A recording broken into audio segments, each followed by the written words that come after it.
ইস্টবেঙ্গল শেষবার প্রতিযোগিতামূলক ফুটবল খেলতে নেমেছিল 1 মাসেরও বেশি সময় আগে।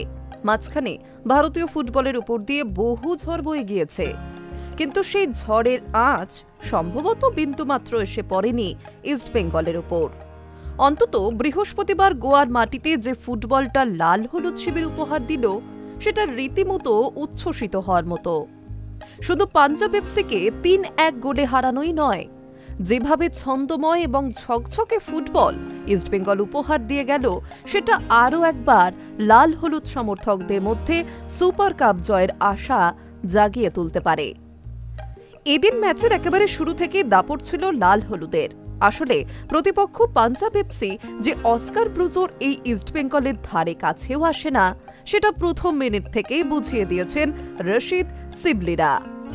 মাত্র 12 মিনিটেই প্রথম গোল। কর্নার কিক থেকে সম্ভাবনাটা তৈরি হয়েছিল। বক্সের ঠিক বাইরে থেকে অনবদ্য শটে বল জালে জড়িয়ে দেন রশিদ। তাতে অবশ্য খানিকটা দোষ পাঞ্জাবের গোলরক্ষকেরও ছিল। যদিও ইস্টবেঙ্গলের সেই লিড বেশিক্ষণ স্থায়ী হয়নি। ম্যাচের 33 মিনিটে পেনাল্টি পেয়ে যায় পাঞ্জাব। বক্সের মধ্যে হ্যান্ডবল করে বসেন ইস্টবেঙ্গলের বিপিন সিং। খেলার গতি সম্পূর্ণ বিপরীতে গিয়ে পেনাল্টি স্পট থেকে গোল শোধ করে দেন পাঞ্জাবের রামিরেজ। অবশ্য প্রথমার্ধের একেবারে শেষ মুহূর্তে ফের লিড পেয়ে যায় ইস্টবেঙ্গল। আবারও সেই কর্নার কিক, আবারও গোলরক্ষকের ভুল। এবার পাঞ্জাবের জালে জড়িয়ে যান কেভিন সিবলির হেডার। ম্যাচের দ্বিতীয়ার্ধে খেলার গতিতে বিশেষ বদল আসেনি। পাল্টা আঘাত হানার সুযোগই পায়নি পাঞ্জাব।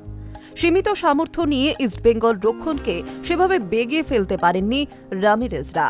বরং 71 মিনিটে আরও একটি গোল করে ইস্টবেঙ্গলের ব্যবধান বাড়িয়ে দেন অধিনায়ক ক্রেসপো।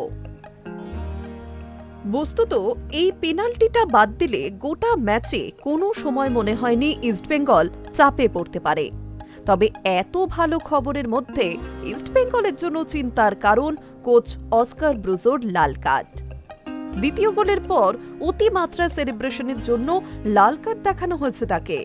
ফলে ফাইনালে কোচকে ডাগ আউটে পাবে না লাল হলুদ শিবির। ফাইনালে ইস্টবেঙ্গলের প্রতিপক্ষ হবে FC Goa. Hi news network.